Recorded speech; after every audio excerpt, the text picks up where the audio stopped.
today with Rick Hendrick for the final installment of his Around the Track series. Well, you're not just a paint junkie and a car junkie, you're a music junkie. So I think you were saying when we first sat down, you saw Bob Seger lately. Is there a favorite artist, favorite band that you have? Golly, that's a hard one. You know, Brad Paisley's a good friend of ours. Zach Brown. Both of those guys came and played at the Hall of Fame party.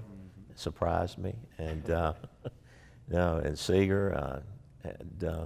I love music, so we had Alto Reed, the sax player, with him. Was all here all day yesterday. Oh, that's playing some of the. I had a couple of saxophones, and he's playing them in the museum, and that was huge.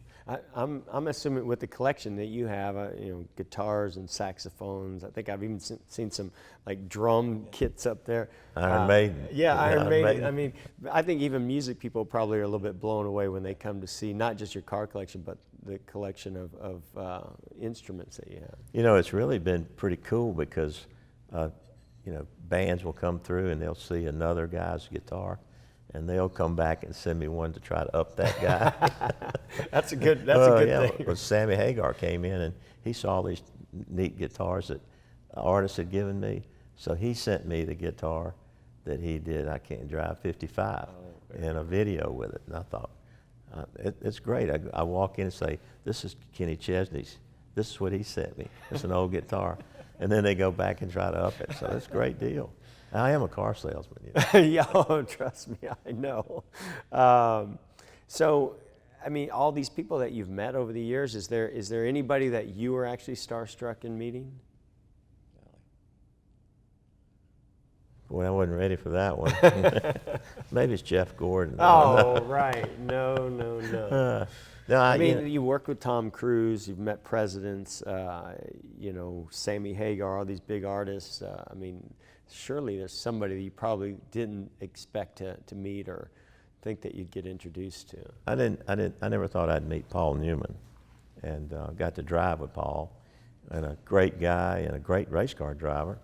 So I didn't know who he was. I mean, I knew Paul Newman. I didn't know who Tom Cruise was. Right. And so Jim Fitzgerald, I was helping with his racing program, and he said, "Do you want to meet Paul Newman?" I said, "Sure, I'd like to meet Paul Newman." So I'm talking to these guys, and we all walk away, and he says, "What do you think?" I said, "What do you think about what?" He said, "Paul Newman." I said, "That wasn't Paul Newman." Paul, I thought he was supposed to look like Butch Cassidy. He was in his 60s. So then we became really good friends. And Cruise, they just shot Color of Money. And so we started racing together. And so that was, I'd say Newman was one. Yeah, that's pretty cool. You got to ride in a car with Paul Newman. Yeah, he's a good driver. Well, speaking of driving, let's say you're going on a Sunday cruise. Other than your family, who would you just have the best time with riding down the road, in the passenger seat? Golly, do they have to be an artist or a race car driver or the president or whatever? It could be anybody. It could be anybody. I finally stumped Rick Hendrick. My life is over. It's hard. I can't. Okay, my grandkids. That's cool. I really enjoy.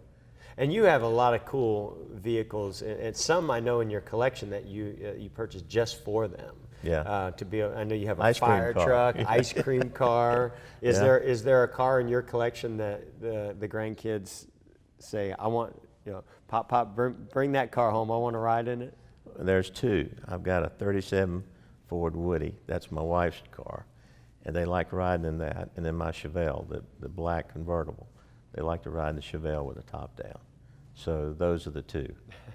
And I like to go to Dairy Queen, so I use them as an excuse. Well, it's been a pleasure. Thank you so much. What you've done for Axalta and the partnership that you guys have, what you've done for me and so many others. I'm one of the many lucky people that have gotten to work side by side with you and call you a partner and more importantly, call you a friend. So it's fun to sit down with you. Oh man, listen, your story and Axalta's story almost goes hand in hand. I see you in Atlanta and find out you don't have a deal, and I just can't hardly wait to try to put a deal together.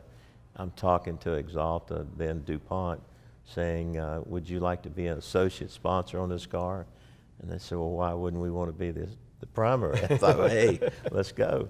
That's when the salesman kicked in. Yeah, yeah. But you know, they've been such great partners, both on and off the track. They do anything that they can to help us in the automobile business, and they're so supportive. And of course, you put them on the map with the rainbow colors, and so I want to thank you for, you know, building this place. You a big part of helping me, but both on and off the track, you know. But you and Axalta, you know, you have really. You're part of everything that's happened around here, so I appreciate that. Well, thank you, boss. It's been a dream come true for me, and you make a lot of people's dreams come true, so thank you, and thank you for joining us. Good to see you. Well, thank you for tuning in to another episode of Around the Track. We hope you enjoyed this series with Rick Hendrick.